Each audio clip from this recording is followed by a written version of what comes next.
My name is Chloe, and this is the story of how my life turned upside down, not once, but twice. I guess I should start at the beginning. I was born to loving parents, Mark and Lisa Smith, in a small suburban town. Dad was a journalist, and Mom worked as a nurse. We weren't rich, but we were happy. Life was pretty normal until I turned 12. That's when everything changed. It was a rainy Tuesday evening, and my parents were driving home from a dinner party. I was at home with my grandma, watching some silly cartoon when the phone rang. I'll never forget the chill that ran down my spine when I heard my grandma's muffled sobs from the kitchen. The next few days were a blur. Mom died on impact, they told us. Dad survived, but barely. When I finally got to see him in the hospital, he was a shell of the man I knew. His legs were crushed, and the doctors said he'd never walk again. "Chloe," he croaked, reaching for my hand. "I'm so sorry, sweetie. I'm so sorry." I didn't understand why he was apologizing. It wasn't his fault some drunk driver had plowed into their car. But as I grew older, I realized he was sorry for what our lives had become, for the struggles we'd face, for the mother I'd lost, for the father he thought he could no longer be.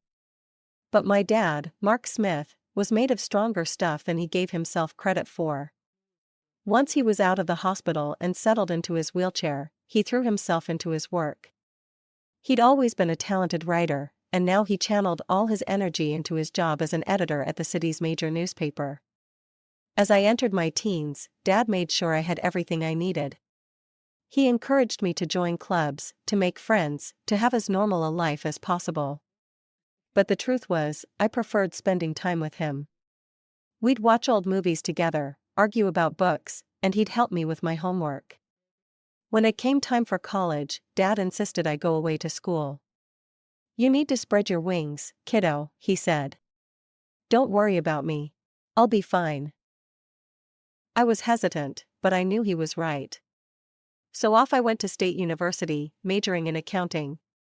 It was there that I met Jessica, who would become my best friend. And through Jessica, I met her second cousin, Michael.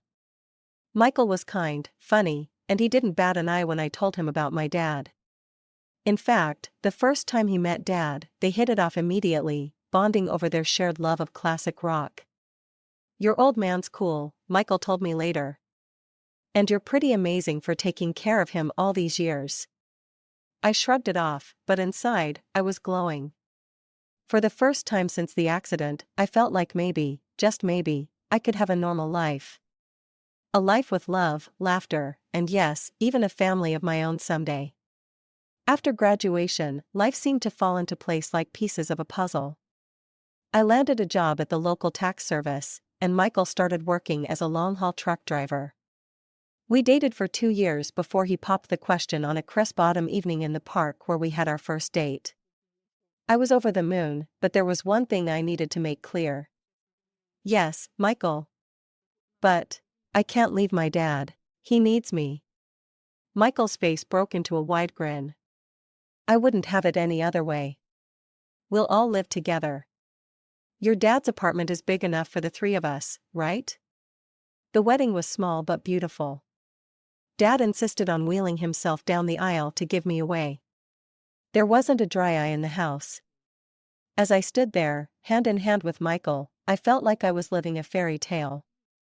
But every fairy tale has its villains, and mine came in the form of my mother-in-law, Karen, and sister-in-law, Emily. From the moment I met them, I could tell they didn't approve of me. "So, your father is handicapped?" Karen had asked during our first meeting, her nose wrinkling as if she'd smelled something unpleasant. "He's disabled," I corrected, trying to keep my tone neutral. "But he works as an editor, Anne." "How nice," she interrupted, clearly uninterested. "Michael, darling, are you sure about this? There are so many nice girls from good families." I felt my face burn with anger and shame. Michael, bless him, immediately jumped to my defense. "Mom, Chloe is from a good family. Her dad's disability doesn't change that. I love her, and that's all that matters." That shut Karen up, but I could see the disapproval lingering in her eyes. Emily, taking cues from her mother, was equally cold towards me. After the wedding, true to his word, Michael moved in with Dad and me. Our life fell into a comfortable routine. I'd go to work at the tax office, Michael would be on the road for days at a time, and when he was home, we'd all have dinner together. But whenever Karen and Emily visited, the atmosphere in our home changed. They'd strut around like they owned the place, barely acknowledging Dad's presence. Once, I overheard Karen muttering to Emily, "It's a shame. Michael could have done so much better. Now he's stuck with this girl and her crippled father. What if they have children? Can you imagine the genes?" I was furious, but I bit my tongue. For Michael's sake, I tried to keep the peace. But it was getting harder and harder. One evening, after a particularly tense visit from Karen and Emily, I broke down in tears. Michael found me in our bedroom, sobbing. Hey, he said, pulling me into his arms. "What's wrong?" "Your mom and sister," I hiccuped. "They hate me. They think I'm not good enough for you because of Dad." Michael's face hardened. "That's ridiculous. You and your dad are my family now. If they can't accept that, it's their problem, not ours." His words comforted me, but I couldn't shake the feeling that this was just the beginning of our troubles with Karen and Emily. As the months passed, Michael's trucking business began to flourish. He was always on the road, crisscrossing the country in his big rig. I missed him terribly when he was gone, but I threw myself into my work at the tax office and spent my evenings keeping Dad company. One crisp autumn evening, as I was helping Dad into bed, Michael called. His voice crackled with excitement over the phone. "Chloe, I've been thinking," he said. "How would you feel about buying a townhouse? It would be easier for your dad to move around in a wheelchair. He could spend more time outside. Plus, you could have a garden. Something to keep you busy when I'm on the road." The more he talked, the more I warmed to the idea. I glanced at Dad, who was pretending not to eavesdrop. "What do you think, Dad?" I asked, putting the phone on speaker. Dad's eyes lit up. "A garden would be nice," he admitted. "And it would be easier to get outside." That settled it. Over the next few weeks, we threw ourselves into house hunting. We finally found the perfect place, a spacious townhouse with wide doorways, a roll-in shower for Dad, and a beautiful backyard. Taking out a mortgage was scary, but with Michael's income and mine, plus the rent from Dad's old apartment, we managed to make it work. We moved in on a sunny Saturday in spring, and I'll never forget the look on Dad's face as he wheeled himself out onto our new patio. "This is perfect, sweetie," he said, his eyes misty. "Thank you." We spent the next few months settling in, making the place our own. I planted a small vegetable garden, and Dad would sit outside for hours, soaking up the sun and fresh air. It was idyllic. Then came the housewarming party. We invited friends, colleagues, and yes, Karen and Emily. The party was in full swing when they arrived, fashionably late as usual. They sauntered in, eyeing everything with barely concealed envy. As we moved through the house, I could see the wheels turning in Karen's head. When we reached the master bedroom, she turned to me with a sly smile. "You know, Chloe," she said, her voice low. "This would be perfect for Michael and me. Why don't you send your father to a nursing home? Then I could move in here." I felt like I'd been slapped. "Excuse me?" "Oh, don't look so shocked," Karen continued. "Your father isn't, well, he's not a whole person anymore, is he? He doesn't need all this luxury. A nursing home would be more than enough for someone in his condition." Before I could respond, Karen marched out to the patio, where Dad was chatting with some guests. To my horror, she grabbed the handles of his wheelchair and started pushing him towards the driveway. "Karen!" I shouted, running after her. "What are you doing?" "If he won't go to a nursing home, he can stay outside," she sneered. "That's what you wanted, isn't it? For him to be outdoors?" I was shaking with rage and disbelief.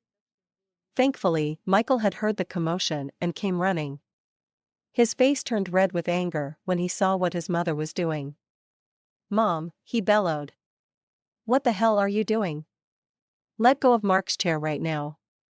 Karen looked shocked at Michael's tone. But honey, I was just. I don't want to hear it, Michael cut her off. You and Emily need to leave.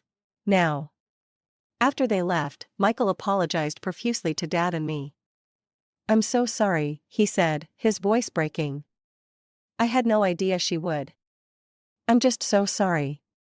Dad reached out and patted Michael's hand. It's not your fault, son. Some people, they just can't understand. Life settled into a new rhythm after the housewarming incident. Karen and Emily kept their distance, which suited me just fine. Michael threw himself into his work, taking on more long-haul routes to help cover our new mortgage. I split my time between my job at the tax office and tending to our home and Dad. 2 years passed in the blink of an eye. Our life fell into a comfortable routine. Michael was on the road more often than not, but when he was home, our little family was happy. Dad's health was stable, and he seemed content spending his days in the garden or working on his editing from home. Then came the call that shattered my world. I was at work when my phone rang. An unfamiliar male voice greeted me. Mrs. Thompson? This is Officer Rodriguez from the Highway Patrol. My heart dropped into my stomach. Yes? I managed to squeak out. I'm sorry to inform you that your husband, Michael Thompson, has been in a serious accident. The rest of the conversation was a blur. Words like head-on collision and didn't make it floated around me, but I couldn't process them. It wasn't until I heard myself thanking the officer and hanging up that reality began to sink in. Michael was gone. The next week was a haze of grief and disbelief. I moved through the motions of planning the funeral like a robot, barely able to comprehend what was happening. The day before the funeral, I steeled myself and called Karen. I thought she deserved to hear about her son's death from me, not from some impersonal newspaper obituary. Hello? Karen's sharp voice answered. Karen, it's Chloe, I said, my voice trembling. It's about Michael. He's gone. There was an accident. There was silence on the other end of the line. Then, to my shock, Karen's voice came back, dripping with venom. This is your fault, she hissed. You forced him to work so hard, driving that truck to pay for your fancy house. You killed my son. I was stunned. Karen, that's not. Save it, she snapped. I expect you to give him the best funeral money can buy. But don't expect a penny from us. You made your bed, now lie in it. The line went dead. I stood there, phone in hand, tears streaming down my face. How could she be so cruel? How could she blame me for this? The day of Michael's funeral dawned gray and drizzly, matching my mood perfectly. The church was packed. Michael had been well liked in the community, and it seemed like half the town had turned out to pay their respects. After the service, as people filed past to offer their condolences, I was struck by the absence of Michael's mother and sister. They hadn't even bothered to show up to their own son and brother's funeral. Dad reached out and squeezed my hand. Their loss, sweetie. We're family, and we'll get through this together. As we pulled into our driveway, something seemed off. The lights were on in the house, which was strange, because I was sure I'd turned everything off before we left. Did you leave any lights on, Dad? I asked, frowning. He shook his head. No, I don't think so. As we got closer, I could see movement inside the house. My heart started racing. Were we being robbed? On the day of Michael's funeral, no less? I helped Dad out of the car and into his wheelchair, my mind racing. Should I call the police? But as we approached the front door, I heard familiar voices inside. My blood ran cold as I recognized them. I pushed open the door to find Karen and Emily in our living room, surrounded by boxes and pieces of furniture. What the hell is going on here? I demanded, my grief momentarily forgotten in the face of this outrageous intrusion. Karen turned to me, her face a mask of false sympathy. Oh, Chloe, dear. We're just helping you pack up. After all, you can't possibly afford to keep this place now that Michael's gone. I was speechless. Emily chimed in, her voice sickeningly sweet. Don't worry, you can go back to your father's apartment.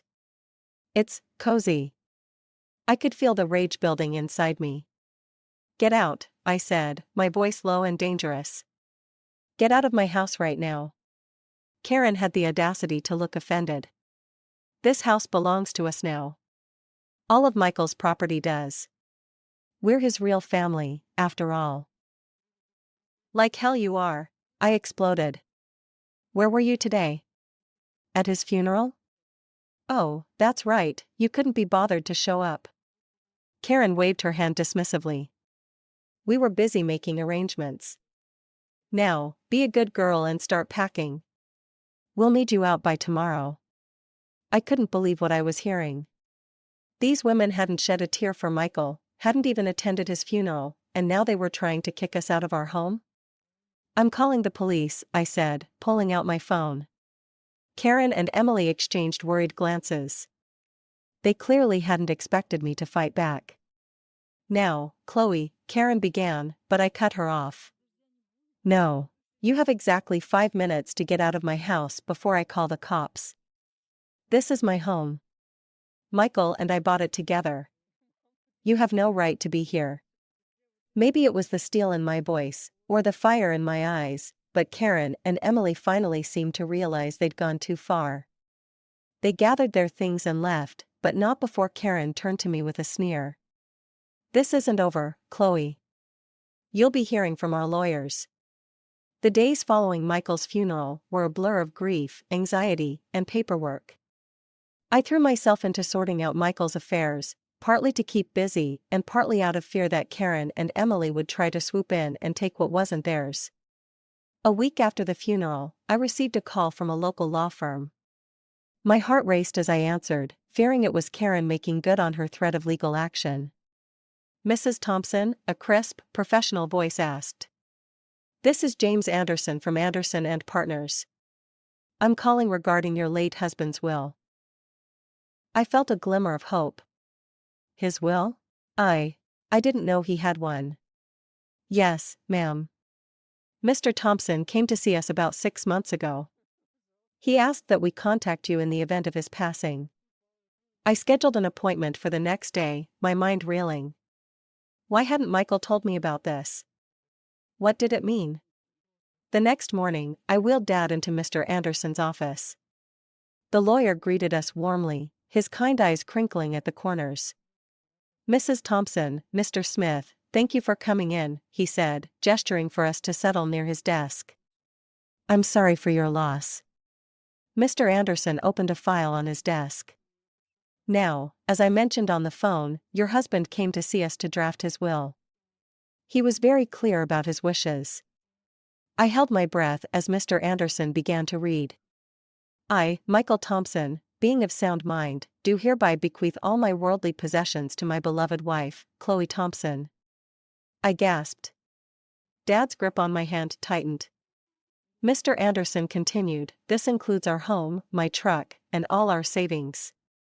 It is my wish that Chloe use these resources to care for herself and her father, Mark Smith, whom I have come to love as my own. Tears were streaming down my face now. Even from beyond the grave, Michael was taking care of us.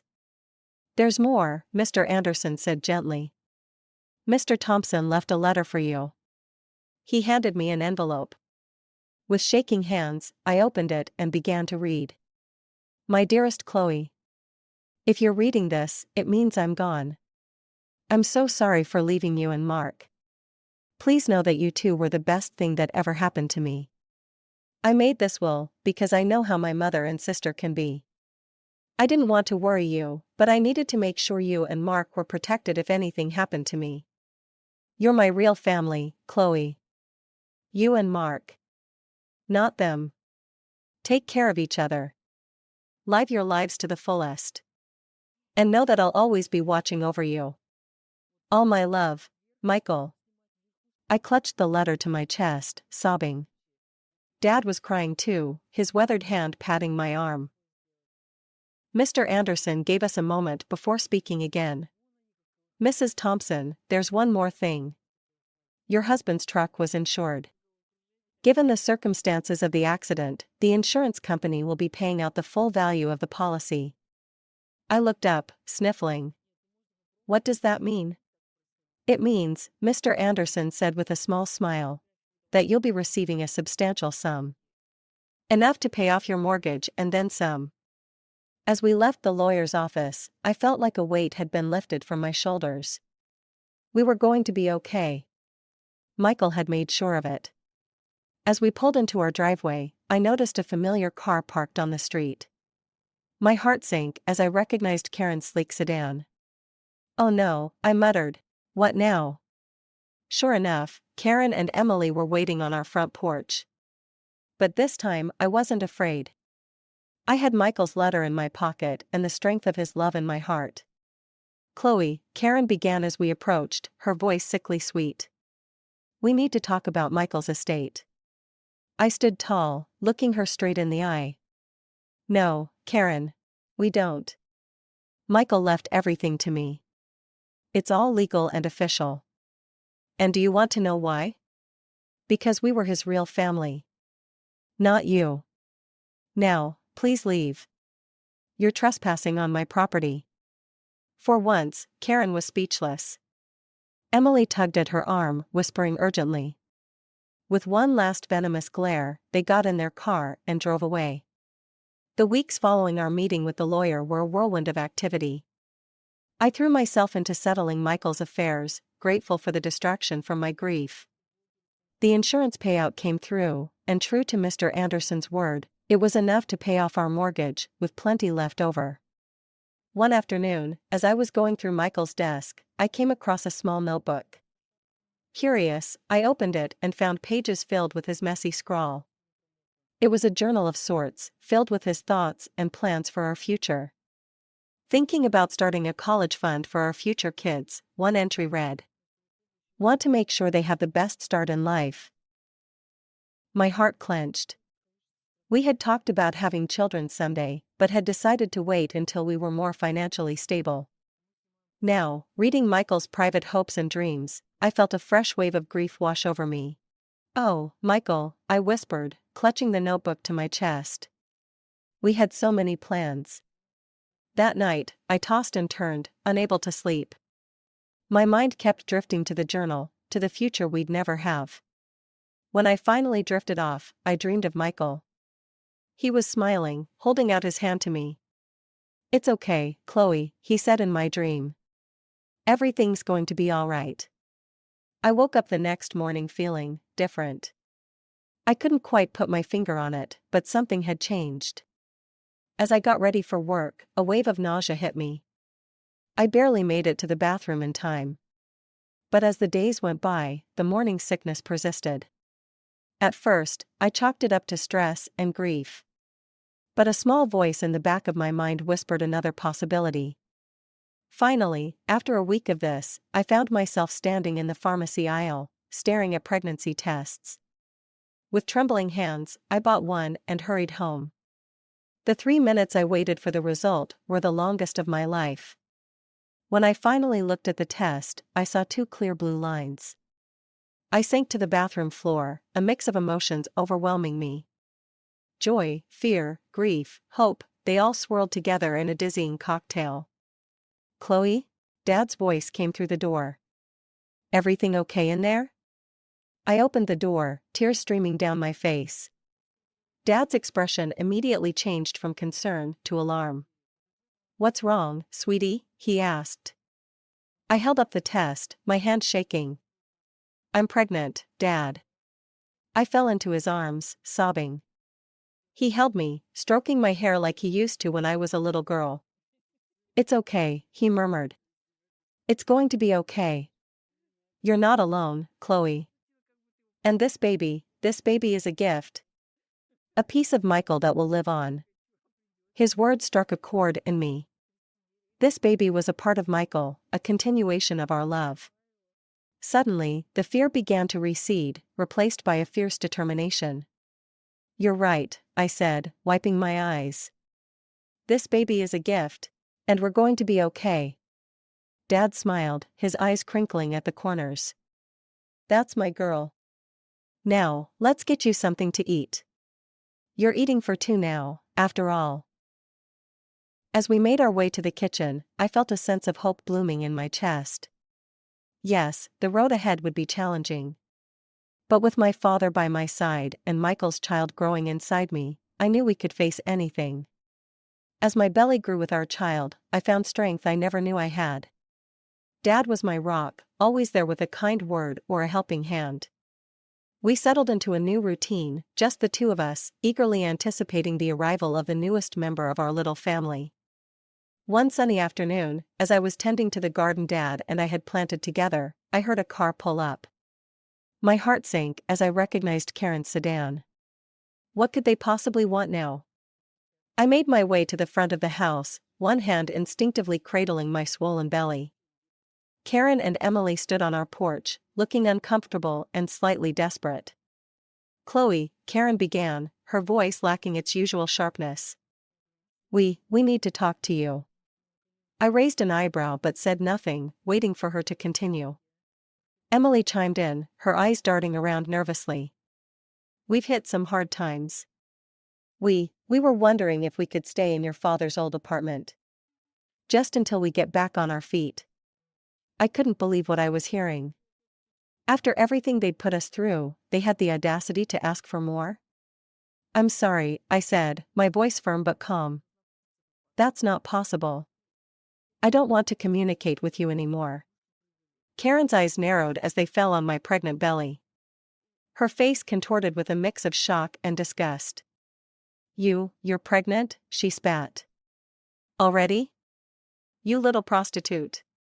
I can't believe you've already found a new man. Michael's body isn't even cold in the ground." I felt a surge of anger, but I pushed it down. I didn't make excuses and say that it was Michael's child. I didn't want my baby to have such a grandmother and aunt. Instead, I smiled, a small, secretive smile that seemed to unnerve Karen even more. "My personal life is none of your concern," I said calmly. "Now, I think it's time for you to leave." Karen looked like she wanted to say more, but something in my expression must have stopped her. She turned on her heel, grabbing Emily's arm. I watched as they drove away, feeling a sense of peace wash over me. I had stood my ground, protected my family, and maintained my dignity. Michael would have been proud.